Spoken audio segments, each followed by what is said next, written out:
인사하겠습니다. 오른손을 들으셔서 주님 사랑합니다. 네, 왼손을 들으시고요. 하나님의 부활을 감사합니다. 하나님의 부활을 감사합니다. 여러분, 오늘은요 부활 주일입니다. 부활이라는 것은 다시 태어난다는 것입니다. 죽은 사람이 다시 태어난다. 죽은 모습 그대로가 아니라 부활체로서 다시 태어난다는 겁니다. 여러분, 부활한다는 게 상식적으로나 이성적으로나 생물학적으로나 과학적으로 인정이 될까요? 그렇지 않습니다. 여러분, 우리 기독교는요, 특히 예수를 믿는 우리는요, 하나님께서 초월적이신 분을 믿는 사람입니다. 살아계신 하나님, 또 지금도 천지만물 우주를 움직이시는 하나님, 만군의 여호와 하나님을 믿는 것이 우리의 신앙과 우리의 종교, 또는요 종교라고 얘기하니까 그런데 신앙이라고 할 수 있습니다. 그 하나님을 믿지 않으면 아무리 우리가 똑똑하고 지혜로워도요 절대로 우리의 신앙은 자라지 않습니다. 그 중에 하나가 바로 이 부활입니다. 우리가 사도신경을 외울 때 그 안에 믿지 못할 게, 세상 사람들이랑 믿지 못할 게 너무 많을 겁니다. 전능하사 천지를 만드신 하나님 아버지를 내가 믿사오며, 여러분, 천지를 만물을 만드신 분은 하나님이십니다. 그 하나님을 믿으십니까? 여러분, 그 하나님을 믿어야 우리의 신앙이 시작됩니다. 또 하나는요, 동정녀 마리아에게 나시고 처녀가 어떻게 잉태를 합니까? 여러분, 그것을 믿는 것이 신앙입니다. 또 하나 가장 힘든 것은요, 여러 가지 기적을 제쳐놓고라도 바로 죽은 지 장사 지낸 지 사흘 만에 죽은 자 가운데서 다시 살아나셨다는 것은 결정적으로 우리의 신앙이 참된 부활의 신앙이냐 그렇지 않느냐를 결정하는 것입니다. 여러분, 그래서 우리의 믿음은 우리의 상식이나 우리의 이성이나 과학이나 생물학이나 모든 것을 초월하셔야 됩니다. 모든 것을 초월하지 않으면요, 여러분, 우리의 신앙은 헛것이요, 그냥 이 땅에서 어떻게 살 것인가, 이 땅에서 어떻게 하면 정직하고 바르게 살 것인가에 모든 초점이 맞출 수밖에 없다는 것입니다. 부활의 신앙은요, 살아있는 하나님을 믿는 것이요, 우리가 부활함을 믿는 것입니다. 여러분, 이 부활이 얼마나 우리에게 감사할까요? 죽음이 끝이고 우리 몸이 에너지 덩어리라 에너지가 사라져서요 그냥 자연에 기화했다라고 생각하면 얼마나 허무하십니까? 또 여러분, 우리가 죽은 후에는 아무것도 안 남아서 흙으로 돌아가서 모든 게 끝나버린다 그러면요, 여러분, 우리의 이 삶을 낭비할 수가 있을까요? 여러분, 이건 낭비가 아니라 거룩한 은혜입니다. 왜냐하면요, 우리는 부활을 믿기 때문에 감사합니다. 또 부활뿐만 아니라 부활을 믿는 동시에 그 하나님께서 천지를 창조하셨음을 믿고, 지금도 우주 만물을 움직이고 계심을 믿고, 지금도 예수 그리스도를 믿는 자들을 보호하시고 인도해 주시고 세계를 움직이고 계심을 믿는 사람, 그것이 우리의 신앙의 힘이요 근본입니다.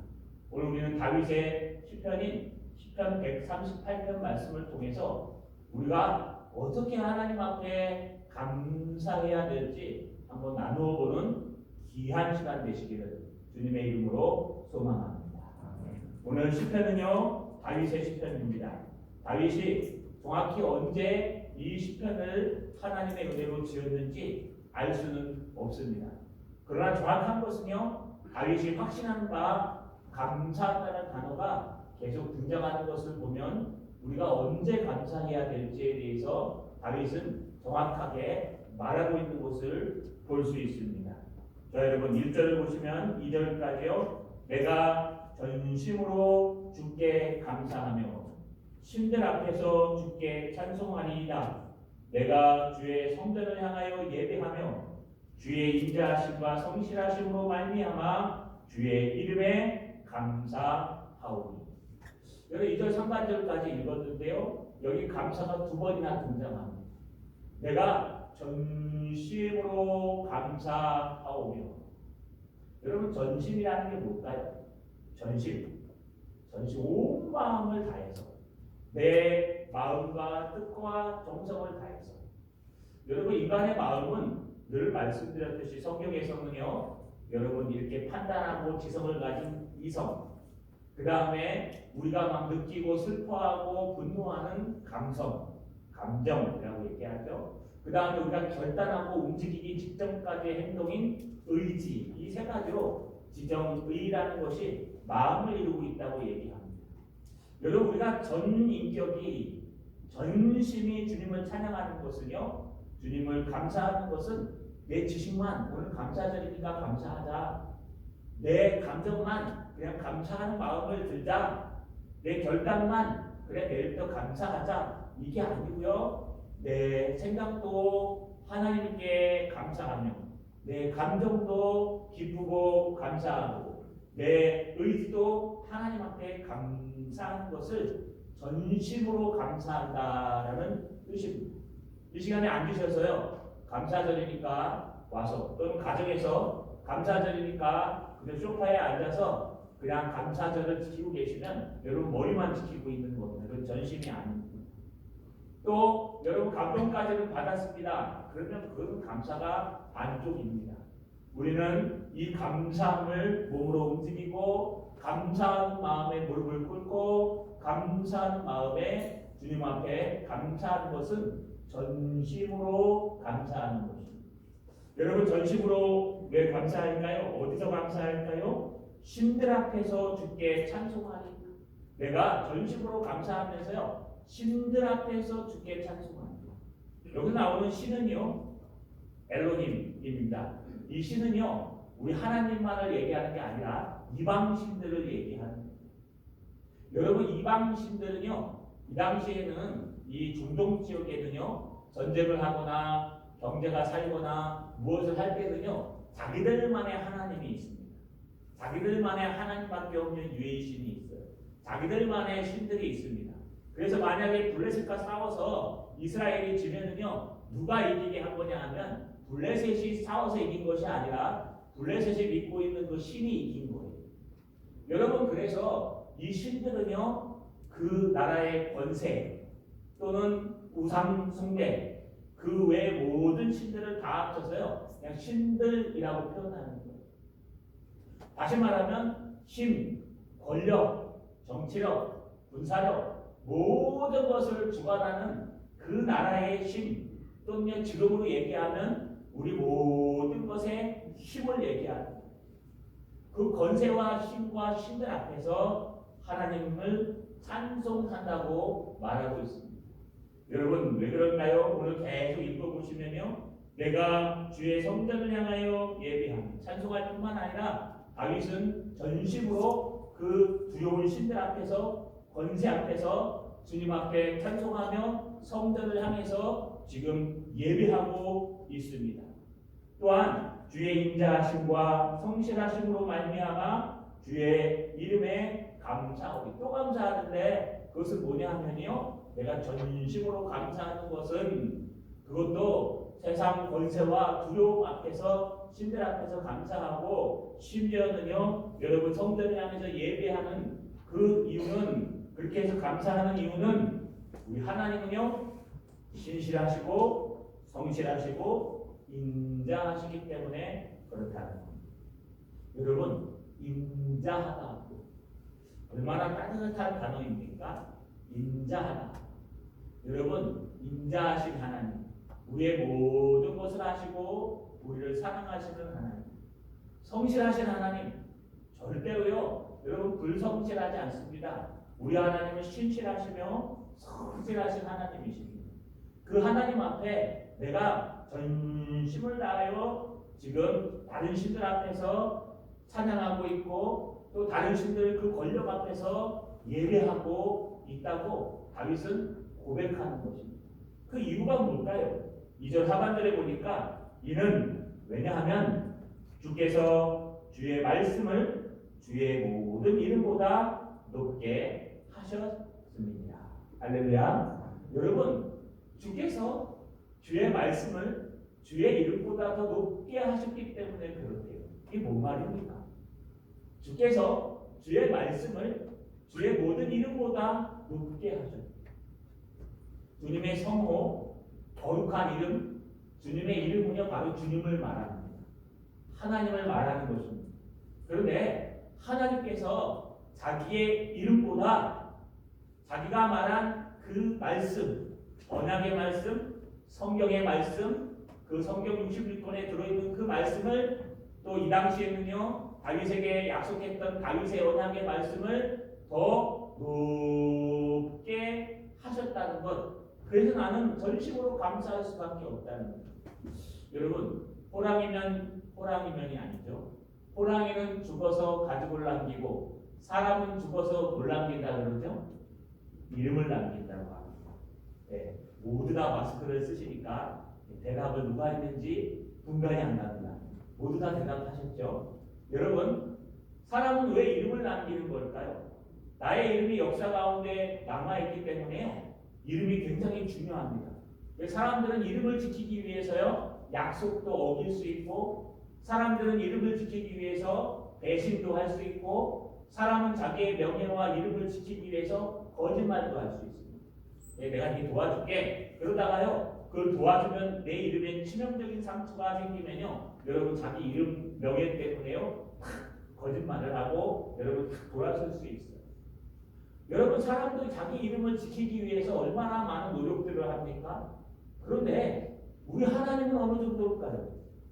우리 하나님은요 하나님의 성호에, 하나님의 거룩한 이름에 누가 되지 않을까봐 여러분 얼마나 하나님은요 자기 성호를 중요하게 여기실까요?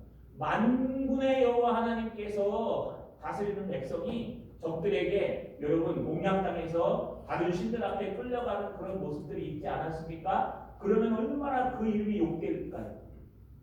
여러분, 얼마나 이름을 지키려고 사람들이 노력합니까? 하나님도 마찬가지입니다. 이름 그것 때문에 자존심도 버리고 이름 그것 때문에 모든 것도 버리지만 주님께서는요 자신의 이름보다 우리와의 약속, 하나님의 말씀을 이루시기 위해서 때로는 자신의 이름이 내동댕이 쳐져도 그 약속을 더 높게 보신다는 거예요. 할렐루야. 그렇기 때문에요 하나님의 말씀을 붙드는 것이 우리에게 얼마나 큰 축복인지 모릅니다. 그렇기 때문에요 하나님의 말씀을 읽고 쓰고 그 말씀을 알고 그 말씀을 붙드는 것이 얼마나 감사한지 모릅니다. 하나님은 인자하시고 성실하시기 때문에 어떤 신들 앞에서도 하나님은 우리를 승리하게 하시고 말씀을 지키십니다. 우리가 아무것도 아니라도, 다윗이 아무것도 아니라도 다윗과 하신 그 다윗의 언약 하나님의 말씀을 지키시는 하나님이십니다. 여러분, 이런 하나님 때문에 지금 다윗은 감사한다고 말하고 있는 것입니다. 뿐만 아닙니다. 3절에 보니까 내가 강구하는 날에 주께서 응답하시고 내 영혼에 힘을 주어 나를 강하게 하셨나이다. 내가 이 부족한 종이 다윗처럼 정말 도망다녔던 그 종이 강구하는 날에는, 언제든지 강구하는 때, 강구하는 날에는 주님께서 이 하찮은 것 그저 그냥 먼지 하나밖에 되지 않는 우리 인생을 무시해도 괜찮을 텐데 주님은 틀림없이 응답해 주셨고, 심지어는 내가 기도할 때마다 내 영혼에 힘을 주어서 나를 강하게 하셨나이다. 여러분 무슨 말인지 아십니까? 다윗이 그렇게 힘들고 어렵고 도망다니고 죽을 뻔했을 때에도 하나님 앞에 강하게 기도할 때마다 하나님은 용기를 주시고 힘을 주시고 은혜를 주시고 내 마음을 강하게 하신다는 거예요. 여러분 우리 아시죠? 아무것도 염려하지 말고 오직 모든 일에 기도와 간구로 너희 구할 것을 감사함으로 하나님께 하리라. 그리하면 모든 지각에 뛰어나신 하나님의 평강이 너희 마음과 너의 생각을 지키시리라. 할렐루야. 여러분 뭘 지켜요? 네 몸을 지켜주겠다, 네 환경을 지켜주겠다, 너의 모든 걸 지켜주겠다? 아니요. 너의 마음과 생각을 지켜주신다. 여러분, 솔로몬은 주에서에서 뭐라 그래요? 무릇 지킬 만한 것보다 너의 마음을 지키라. 생명의 근원이 이에서 남이니라. 여러분, 우리 마음이 무너지면 이미 진 거예요. 우리 마음이 두려움에 떨면 이미 끝나는 거예요. 격투기 선수들은요, 이미 눈빛을 보면 안답니다. 여러분, 눈빛을 어떻게 보면 압니까? 딱 들어와서요, 심판이 양쪽에 딱 인사시킬 때요, 서로 눈빛을 째려봅니다. 물론 요즘은 눈 깔고 있는 사람도 있어요. 그런 사람이 이길 수도 있어요. 근데 옛날에는요, 이 눈빛에서 지금 지는 거예요. 그래갖고 1라운드 땡 하면 딱 나올 때부터 눈빛이 두디 불타요. 2라운드 땡에서 나오면요, 벌써 질 사람은 눈빛이 팍 깔려요. 왜냐하면 이거 안 되겠네 하고 기싸움에서 죽고 들어가요. 그러면 그 사람은 틀림없이 진답니다. 여러분, 무슨 뜻일까요? 우리의 신앙의 눈빛이, 신앙의 이 믿음의 눈빛이 사그라들면요, 우리는 져요, 세상에. 그러나 우리의 눈빛이 살아있고, 우리의 눈빛이 믿음을 향하고, 우리의 눈빛이 하나님을 향하고, 그래서 우리의 눈빛이 살아있으면요, 여러분, 두려워서 오히려 세상이 벌벌벌 떠는 그런 신앙인이 된다는 거예요. 다윗은 수마없이 죽을 뻔했습니다. 그럴 때마다 하나님 앞에 간구했습니다. 간구의 날에 주님은 틀림없이 응답하셨을 때 어떻게 했습니까? 주님은 그를 마음을 강하게 하셨고 강하게 이끄셨다. 여러분, 두려우십니까? 그럼 기도하셔야 돼요. 여러분, 겁이 나십니까? 그러면 하나님 앞에 무릎 꿇고 기도하셔야 돼요. 여러분, 모든 신들 앞에서 하나님을 찬양하고 성전을 향해 예배하는 다윗은 전심으로 내가 기도할 때마다 응답해 주시는 하나님, 내가 힘들고 괴로울 때마다 내 마음을 강하게 해주시는 하나님, 포기하고 싶고 내려놓고 싶을 때마다 나를 지켜주시며 강한 은혜를 주시는 하나님, 그 하나님을 붙들고 있다는 것. 그만 아닙니다. 오늘 계속해서 무엇이 등장합니까? 오늘 4절에 보니까 이제 다윗이 이렇게 말합니다. 여호와여, 세상의 모든 왕들이 주께 감사할 것은 그들이 주의 입의 말씀을 들으며 그들이 여호와의 도를 노래할 것은 여호와의 영광이 크신 이니이다. 다윗은요, 이제 한 단계 더 나갑니다. 그래서 다시 여호와를 부릅니다. 아도나이라고 부르면서요, 여호와여, 뭐라고요? 여러분, 세상 모든 왕들이 주께 감사할 것입니다. 왜요? 그들이 주의 입의 말씀을 듣게 되는 축복을 얻게 될 것입니다. 아니, 세상 모든 왕들이 여호와의 도를 노래할 것입니다. 왜요? 여호와의 영광이 너무 크셔서 그들이 노래하지 않으면 안 될 것이라는 거예요. 여러분, 이스라엘 백성들이 모세를 따라서 가나안 출애굽해서 가나안 땅으로 갔습니다. 물론 40년 동안 빙글빙글 돌았지만 다음 세대가 가나안 땅 앞에 가서 두 정탐꾼을 파송했습니다. 그때 기생 나압에게 들어가서 정탐하는 그 정탐꾼에게 나압이 뭐라고 얘기합니까? 당신의 하나님 여호와는 상천하지의 하나님이십니다. 여기 이 요새, 여리고라는 이 완전한 요새, 그 누구도 정복하지 못했던, 여러분 몇 번 정복당하지 않았던 여리고라는 요새 속에 있는 이 사람들조차도 당신을 홍해에서 건너게 하시고 아모리 왕손과 바산왕 옥을 죽인 그 모든 여호와 하나님을 백성을 두려워하는 게 아니라 하나님이 두려워서 간단히 녹았다고 얘기해요. 할렐루야. 여러분, 이스라엘 백성은 무기도 제대로 없어요. 이스라엘 백성은요, 뭐 키가 크지도 않아요. 골리앗처럼. 이스라엘 백성은요, 힘도 별로 없어요. 이스라엘 백성은요, 뭐 전쟁터에서 싸움도 잘 못해요. 그런데 이 사람들이 무서워하는 것은 이스라엘 백성이 아니에요. 이스라엘 백성 뒤에, 아니 앞에서 구름기둥과 불기둥으로 인도해 주시는 여호와 하나님이 두려운 거예요. 너의 신은, 너의 하나님은 상천하지의 하나님이십니다. 이 땅의 어떤 이성도, 이 땅의 어떤 신들도 이 땅의 어떤 왕들도 어떤 권력도 너희 하나님 여호와를 해할 수가 없고 우리는 오히려 두려워 떨고 있느니라. 그러니 그 왕들이요 하나님의 말씀에 두려움 앞에 서게 되고 그 왕들이요 여러분 하나님의 말씀 하나님의 길과 도를 듣게 되니 그것은 하나님의 영광이 크기 때문에 그렇다고 지금 다윗은 고백하고 있는 겁니다. 그러면서 오늘 6절에 뭐라고 얘기합니까? 여호와께서는 높이 계셔도 낮은 자를 굽어 살피시며 멀리서도 교만한 자를 아심이나이다. 여러분 이렇게 위대하시며 이렇게 위대하신 하나님께서 높이 계시는데 하늘에 계시는데 그 하나님이 그 높은 곳에서도 누구를요? 낮은 자를 굽어 살피시며 여러분 여기 낮은 자가 누굴까요? 항상 히브리어에는요 이중대꾸법을 씁니다. 낮은 자와 뒤에 등장하는 멀리서도 교만한 자가 서로 대꾸를 이루어요. 낮은 자는 누구를 얘기해요? 겸손한 자, 힘없는 자, 미숙한 자, 미련한 자, 자기가 낫다고 생각하는 자. 여러분 낮은 자를 주님께서는요 그 높은 곳에서도 굽어 살피십니다. 여러분 이 굽어 살피신다는 한국어가 참 저는 마음에 들어요.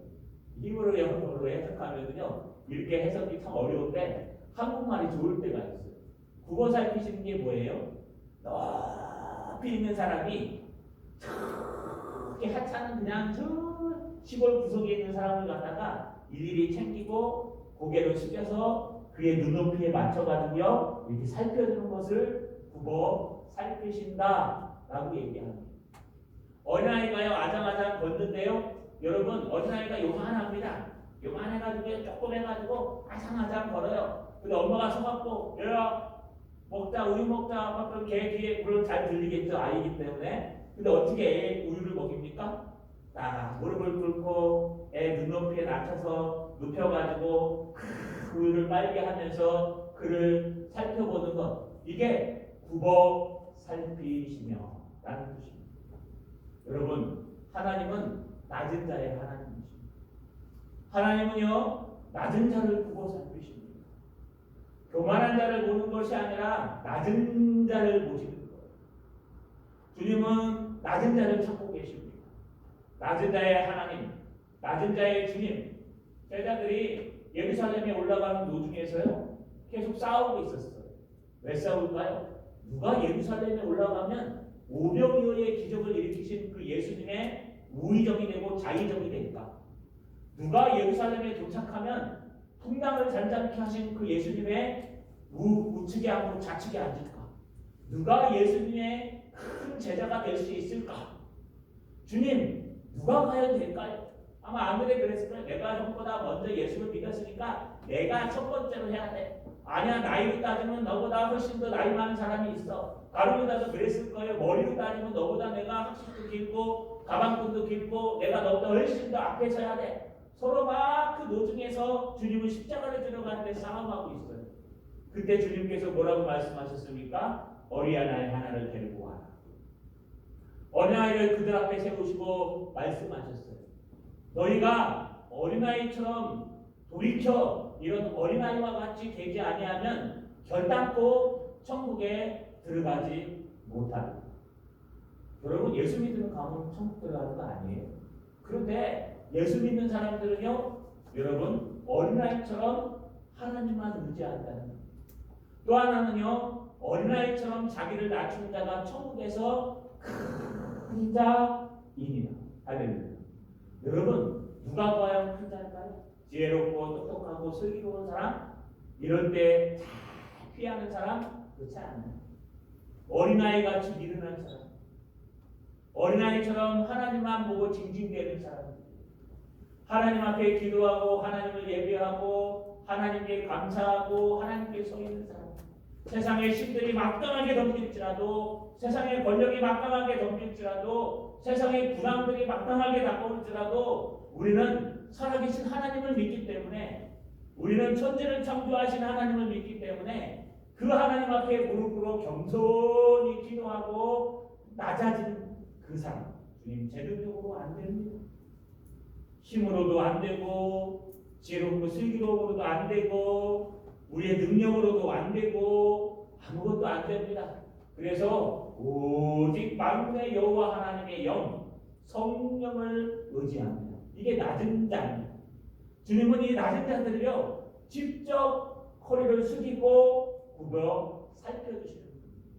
반면에 멀리서도 높은 자들, 스스로 높은 자들, 교만한 자들, 모든 권력과 힘을 가지고요 여러분 자기가 뭔가 힘이 있다고 생각하며 휘두르는 하나님의 뜻과 전혀 관계없는 교만한 자들은요 주님이 다 아십니다. 여기 안다는 것은요 그 중심까지 속속들이 다 알고 계신다는 겁니다. 그러니 다윗이요 자기 인생의 경험을 통해서 자기의 모든 걸 통해서 깨달은 것은 내가 하나님께 감사할 수밖에 없다는 것입니다. 자, 여러분 우리를 돌아봤으면 좋겠습니다. 여러분들은 세상 권력과 세상 우상과 세상 신들 앞에서 정말 여호와 하나님 앞에 찬양하며 예배하고 있습니까? 여러분 세상 왕들과 그 왕들이 언젠간 들어야 될 하나님의 심판의 메시지와 은혜의 메시지를 여러분이 갖고 있다고 확신하십니까? 아니면 하나님의 음성보다 다른 음성들이 더 커 보이십니까? 그러면요 우리 못 살아납니다. 그러면요 하나님이 함께하지 않습니다. 하나님은 분명히 말씀하셨어요. 나를 중히 여기는 자를 내가 중히 여기고 나를 경히 여기는 자를 내가 경히 여긴다. 이게 무슨 말입니까?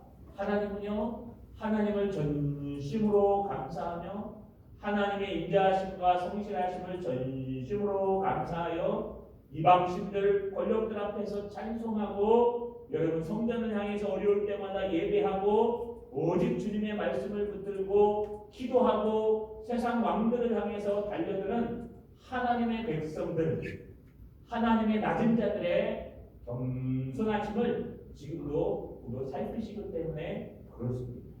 여러분 낮아집시다. 어린아이가 됩시다. 하나님 살아계심을 믿으시죠? 여러분 하나님이 지금도 천지를 운행하심을 믿으시죠? 저는 요즘 1314년에 일어났던 패스트 또 그것 때문에 했던 문학 작품들을 찾아서 읽고 있습니다. 또 교회사도 새로이 속속들이 4차에 걸쳐 일어났던 패스트 때 과연 우리 신앙인들은 어떤 모습이었을까? 지금과는 다른 모습입니다.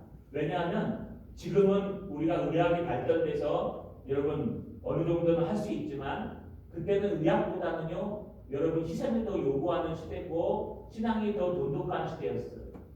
그런데 일반 사람들 눈에서 성도들은 어떻게 비쳤을까? 가장 미련한 사람으로 비쳤어요.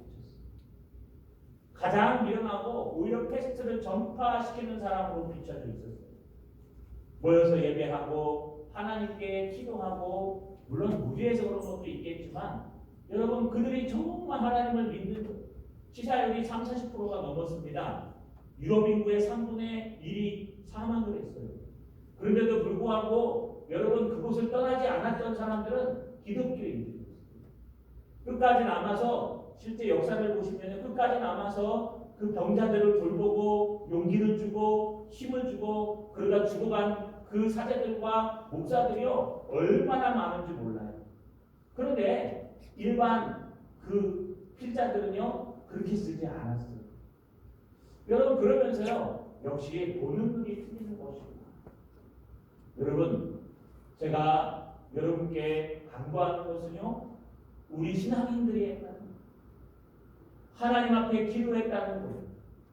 하나님 앞에 더욱 매달려서 기도하고 더욱 하나님을 찬양하고 더욱 하나님 앞에 예배했다는 거예요. 자 여러분 지킬 것은 지킵니다. 우리도 실제 규칙을 철저하게 지키고 있습니다. 그리고 최선을 다합니다.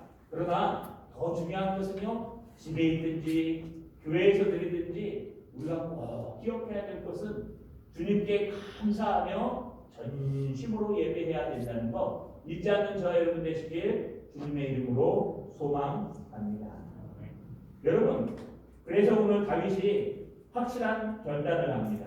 오늘 7절에 보니까 내가 환난 중에 다닐지라도 주께서 나를 살아나게 하시고 주의 손을 펴사 내 원수들의 분노를 막으시며 주의 오른손이 나를 구원하시리이다. 와, 이 말씀이 있는데요. 어젯밤에 너무 은혜가 되고 용기가 됐습니다.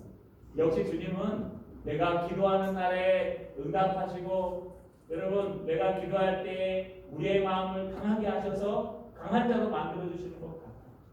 토요일만 되면 두렵습니다. 저도 토요일만 되면 두렵고 떨리고 참 힘이 듭니다. 그럴 때마다 하나님 전에 와서 기도하고 하나님 앞에 힘을 받는데요. 여러분 어제 제가 말씀을 연구하면서 이 말씀이 얼마나 감사합니다. 다윗이 뭐라고 했죠? 내가 환난 중에 다닐지라도 주께서 나를 살아나게 하시고. 여러분 다윗이 얼마나 많은 환난 중에 다녔습니까? 여러분 다윗이 얼마나 많은 어려움 중에 죽을 뻔한 고비가 많습니까? 사울이 창을 던져서요. 사울의 창 앞에서 죽을 뻔했어요.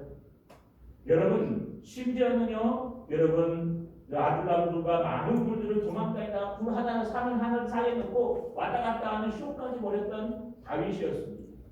여러분 그가 뭐라고 얘기합니까? 주의 손을 펴사 내 원수들의 분노를 막으시면 손을 펴서요. 주님께서 딱 막아주신다. 그만 됐어. 막아주신다는 거예요. 딱 경계를 쳐주신다는 거예요. 아니 심지어 주의 오른손이 그를 구원해 주신다. 여러분 얼마나 용기가 되고 힘이 되십니까? 이거요. 다윗이 젊었을 때부터 나이 들 때까지 됐어요. 다윗이 왕으로 기름 받기 전에 다윗은요 모든 형제들 중에서요 가장 막내로 무시당했어요. 사무엘이 이새의 집에 가서 기름을 부으러 갔는데도 거기 다윗이 없어요. 왜냐하면요 친구들이 봐도 다윗은 왕이 될 만한 제목이 못 되는 거예요. 여러분 그때 아마 여러분 그 가정에 목장을 치고 양들을 치고 있을 때 지은 시편은 아마 시편 23편일 걸로 추정합니다. 저는 그렇게 믿고 싶습니다.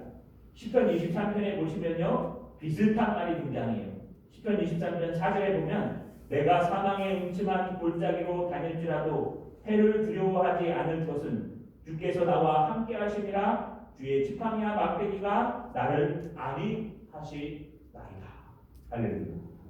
여러분 다윗이 그 외로움 속에서 형들은 지금 왕이 되냐 안 되느냐 해서 전쟁터에 나가 있는 그 외로움 속에서 다윗은 집을 지키면서요 집의 양들을 목동으로 그냥 맨날 채찍기를 들고 왔다 갔다 하는 일만 하는 거예요.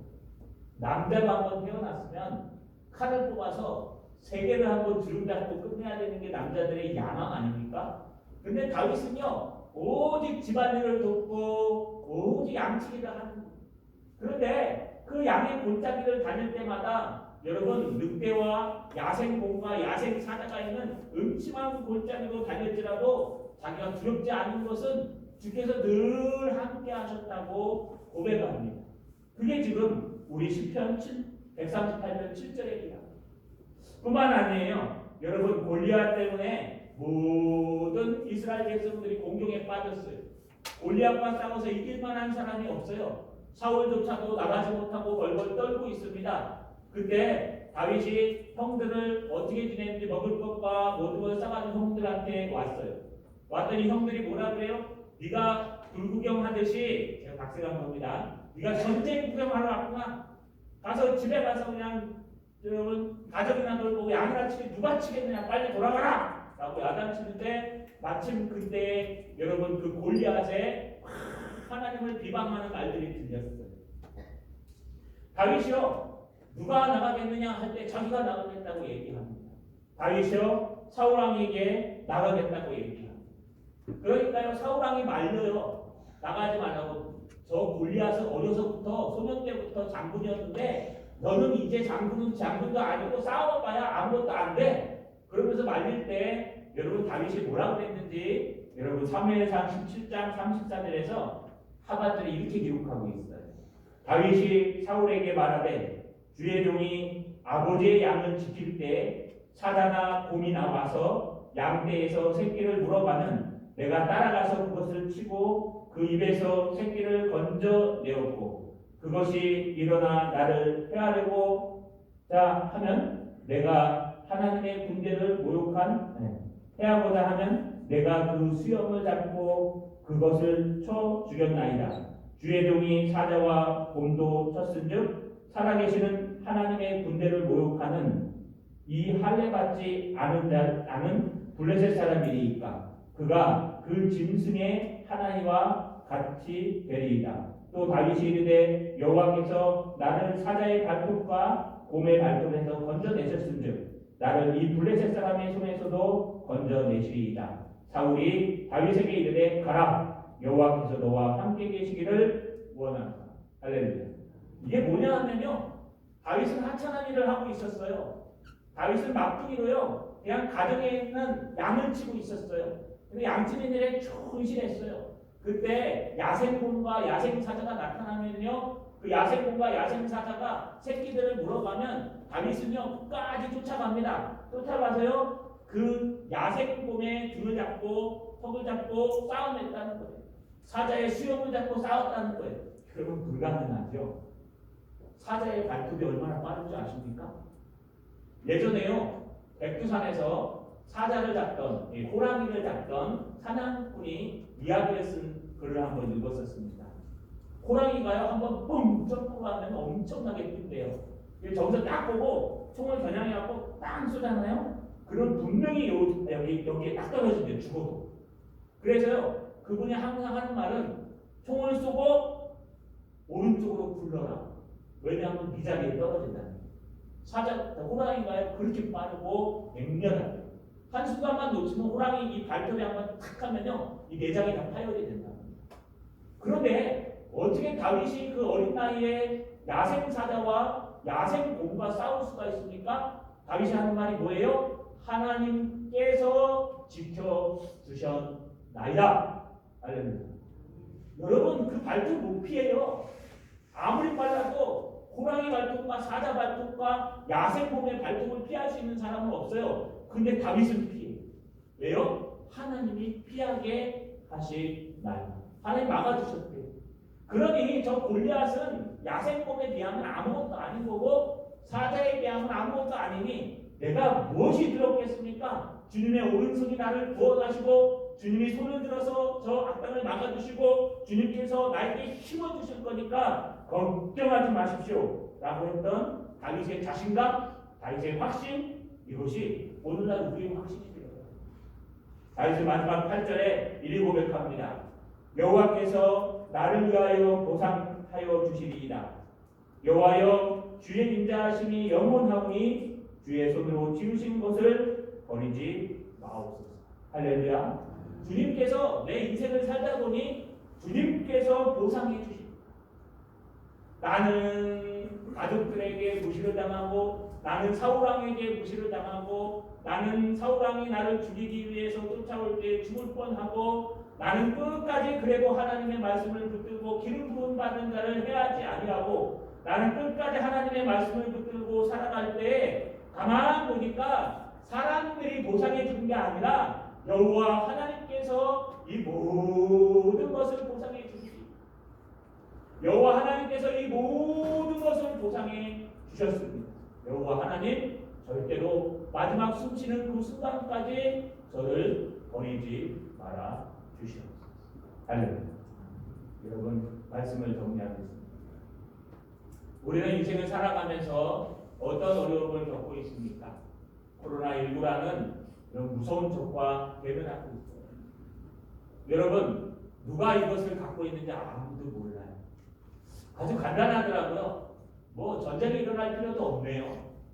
그냥 병균 하나만 딱 뜨면은요 신앙이고 뭐고 싹 사라질 것 같아요. 참 기가 막혀요.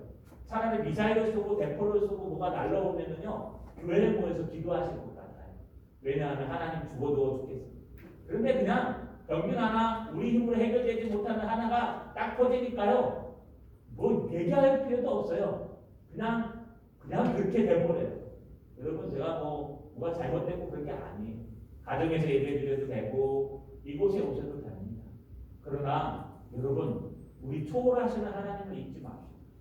우리가 믿는 하나님은 상식의 하나님이 아니에요. 우리가 믿는 하나님은 죽은 신이 아니에요. 우리가 믿는 하나님은요, 여러분 풍랑을 잔잔케 하시고 떡 5개와 물고기 2마리와 떡 5개와 오병이죠. 떡 5개와 물고기 2마리로 5,000명을 먹이는 분이에요. 우리가 믿는 하나님은 아사르의 하나님은 홍해를 거두신 분이에요.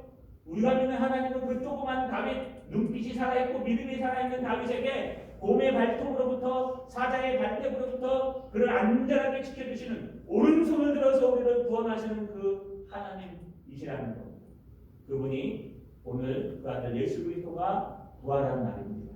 자, 여러분 이 부활을 기뻐하면서 우리가 다시 한번 우리를 돌아보고 우리의 신앙이 살아있는 신앙이 맞는지 부활의 신앙이 맞는지 아니면 그것보다 다른 것들이 더 무서워서 벌벌 떨고 있는 신앙이 맞는지 여러분 주님을 믿고 의지하고 주님께서 구원해 주시는 여러분 되시기를 또 주님 앞에 감사하는 부활주일 되기를 주님의 이름으로 축원합니다.